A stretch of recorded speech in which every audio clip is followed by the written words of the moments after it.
Welcome to a special episode of Disruptive FM. The 2020 Vision Trends Report, presented by Microsoft Advertising. Featuring special guest, Aya Kikimova, with your host, Geoffrey Colon. Hey, welcome to a special episode of Disruptive FM. I'm your host, Geoffrey Colon. 2019 is almost in the books, and every year at this time, we like to look forward in a quest to discover what is on the horizon with emerging trends.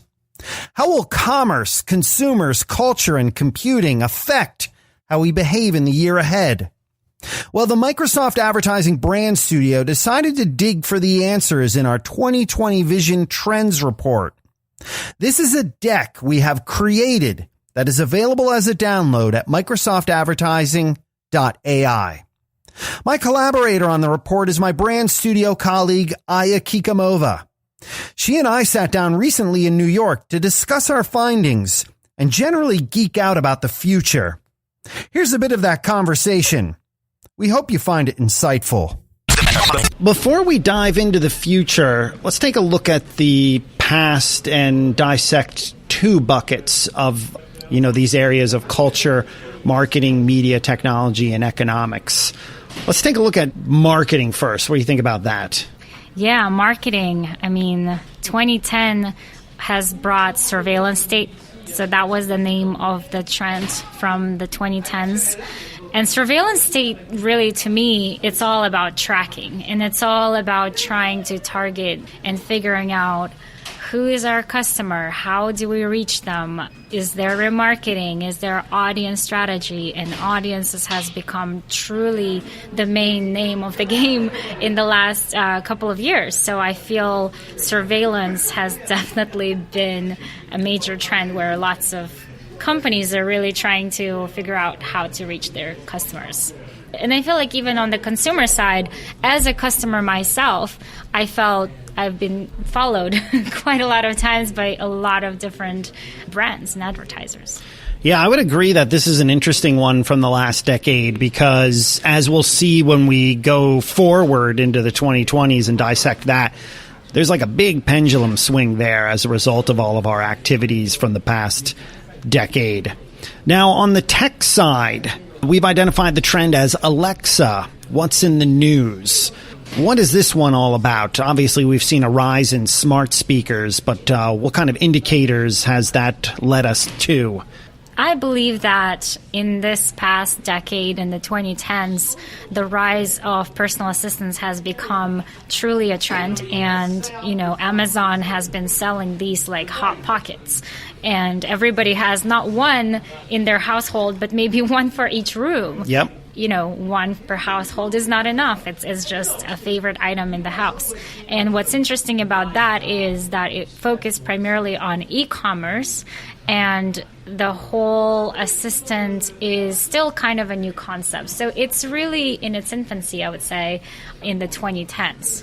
But moving forward in the 2020s, I think that's where we start seeing it walk and grow and start having a brain of its own. I would agree. I think what this has gotten us used to, this trend of smart speakers, is talking more to devices. We had not really done that a lot, and we obviously have done that more the past 5 years, which unlocks a number of new opportunities.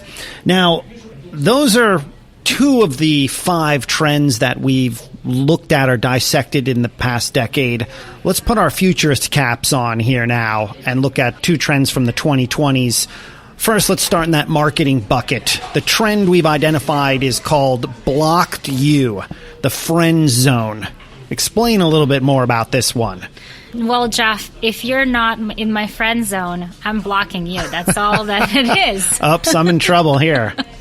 Like I mentioned, in the last decade, we've seen a lot of targeting, a lot of retargeting, a lot of tracking and trying to figure out how those users move across devices, across platforms, across time, and how we can capture them as advertisers. Now, in this new trend, that's really kicking you in the butt because GDPR and all the other laws that are really starting to rise and starting to really question how advertisers and big data companies are using user privacy.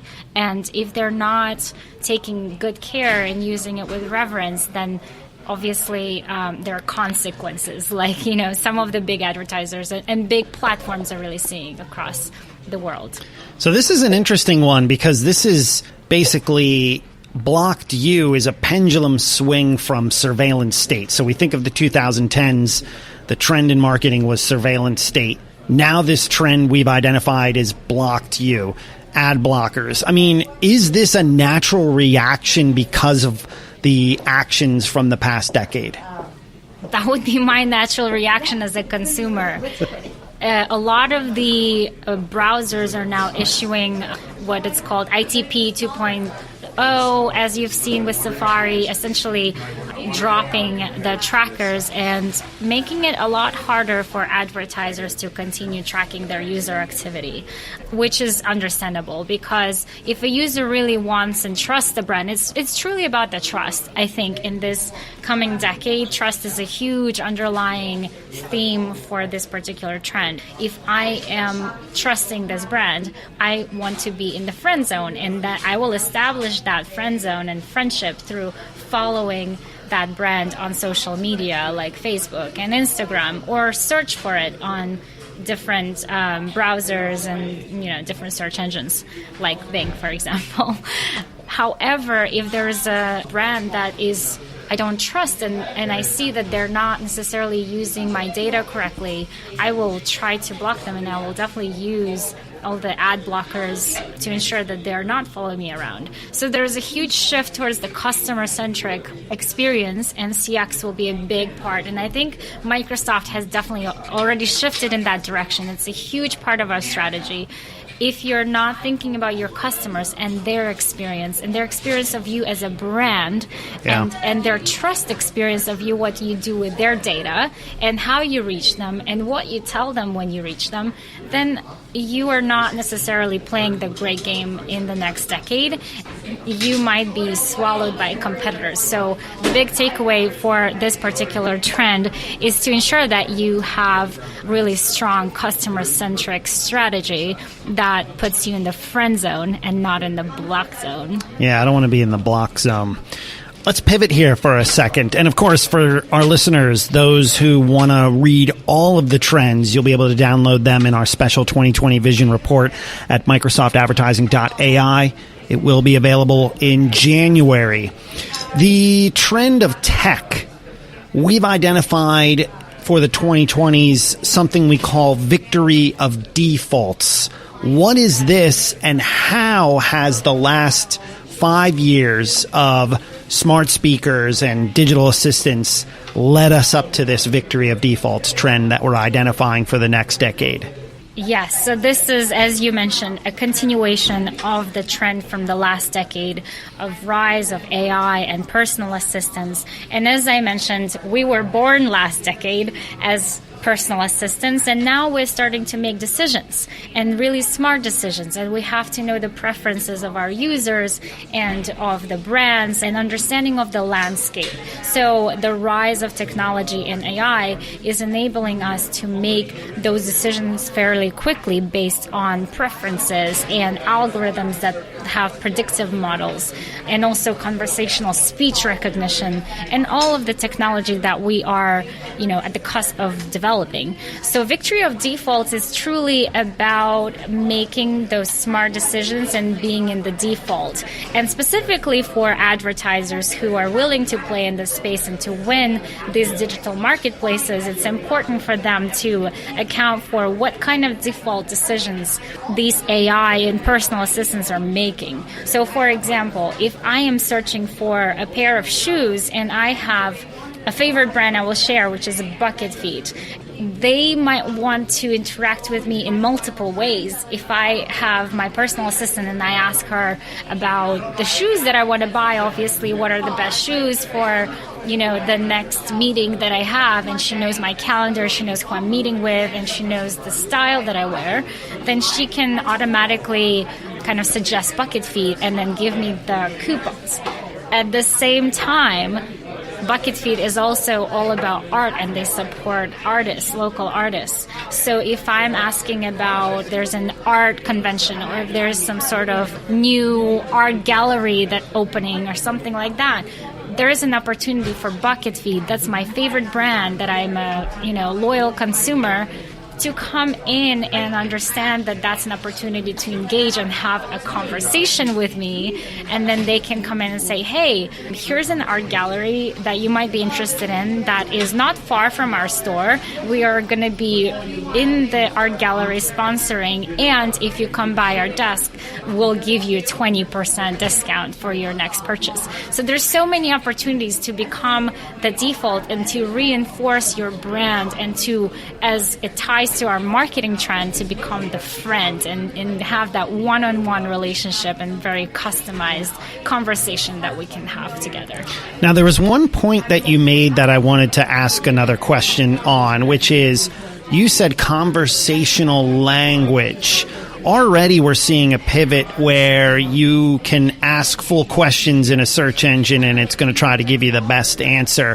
Have we still seen a lot of companies lag in this area where they're bidding on keywords and not really putting in like the full phrases they should basically be bidding on so that they're relevant? Is this another area that ties into this whole trend? Because the trend is around conversation. It is around conversational agents, but that still applies to search engines, which are sort of the brain for this.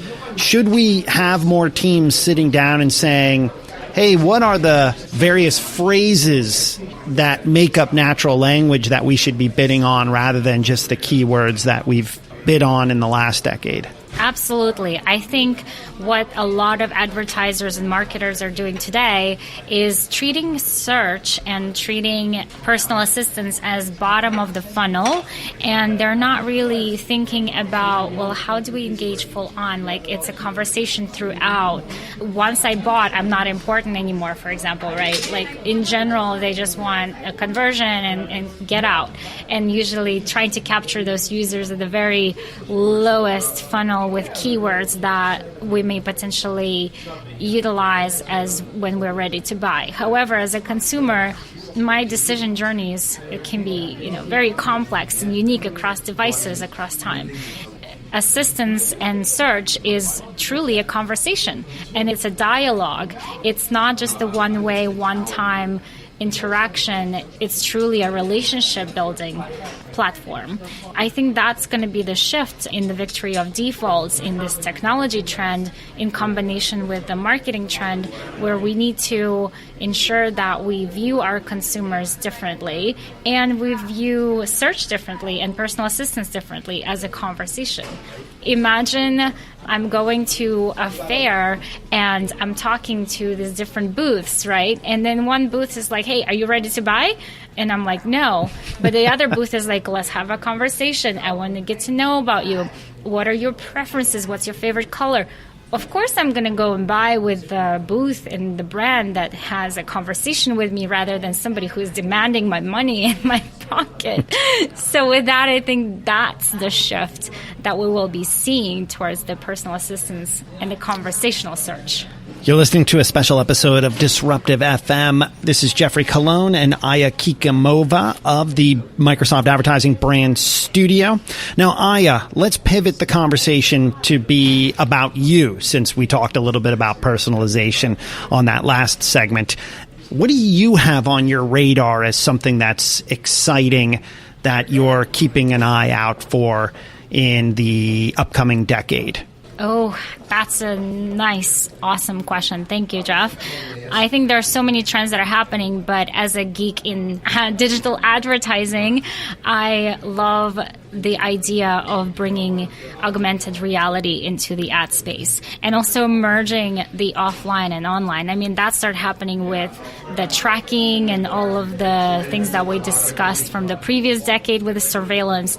But at the same time, the experiential part of it is still kind of at the very beginning stages. So imagine you're walking down Times Square and there's all these digital ads on the screen. There's all these 2D ads and you have no way of controlling them. They're just fed into you.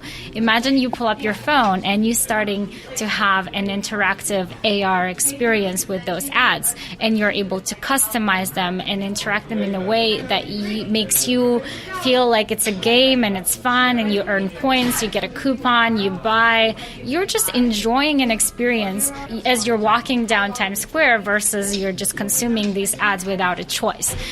Augmented reality will be very interesting trend and a key point to success in the new decade to come, and probably towards the last half, just because there's a lot of infrastructure that needs to happen. But still, it will be such an exciting experience. And I've already witnessed it at the Microsoft Ignite, where our CEO Satya and a couple of other colleagues of ours have played a joint Minecraft game using AR experience just on the floor using their phones. So it's quite possible the technology is here, it's just the adoption that needs to grow. Now, you brought up something interesting with that. You talked about how augmented reality usually unlocked with a mobile device. Could you see a growing trend with wearables, specifically glasses, because of augmented reality? Meaning that, the glasses that I have on right now don't just allow me to see distance, but also might be able to see augmented reality. Do you see something like that happening in the next decade? Absolutely. I definitely see this trend. I mean, Alphabet just bought Fitbit. That's one wearable company. And then Snapchat has glasses already. Warby Parker, as you mentioned previously, might be joining into the game. And I think it has to merge with the culture trend if it becomes some sort of cool cultural thing that, hey, I've got these glasses. They're affordable. And they allow me to do, multiple things, not just interact with ads, but something that is very important and useful, like I can see my blood pressure or sugar or things like that.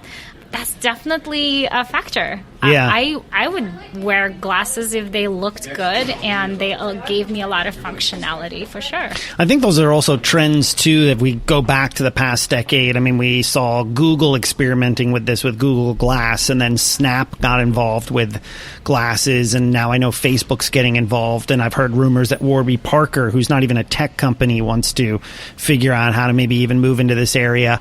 I think it's one of those things when you look back on it, in 2012 when Glass debuted, it might be maybe the end of the next decade by the time this is mainstream. But as we know, it takes years and decades for research and development and cultural adaptation to happen. I mean, not everybody wants to put on funny looking glasses, but if they look like you're wearing normal glasses, I mean, that could be something that really sort of helps that trend hit a tipping point. Yes, and not forgetting the marketing trend that blocked you, making sure that trust and privacy is paramount and at the core of that innovation. Good point. And what about you, Jeff? Let's talk about your trend. What do you think? What's coming? Yeah, no, thanks for asking. I've had my pulse on connected TV. I mean, if you look at the streaming wars and the OTT battles that have been taking place at the end of the 2010s, I think that has set up a whole new ads landscape in the next decade that not a lot of us are really talking about, because I think a lot of users have assumed that I've signed up for these services, there will never be ads on those platforms. And not really looking at media history, there weren't a lot of ads on the internet, or I should say the World Wide Web when that first debuted. There weren't a lot of ads on television or cable TV initially. We now know that that's no longer the case. There weren't ads on radio back in the day. I think all the time there's always this sort of loophole or this area in which monetization always sort of factors into a lot of these emerging media platforms. I mean, if we look back on social media, Facebook just 12 years ago, there were no ads on Facebook. Now they're littered with ads. So I think in the connected TV landscape, it'll be interesting to see how these players use data for more interesting ad opportunities. And what that could be is basically, hey, we know this show reaches 3 million people. What big brand wants to buy? Pre-roll in front of it. I do think that a lot of the ads will look like the ads we see on YouTube, pre-roll, mid-roll, maybe post-roll. But I think there's a lot of room for growth there in terms of more interactive ads. I'd love to see more of this choose-your-own-adventure type of ad that takes place on some of these platforms. So I think those are things that we'll just have to continue to watch. But I do think that is a whole new area or a whole new landscape for advertising to inhabit.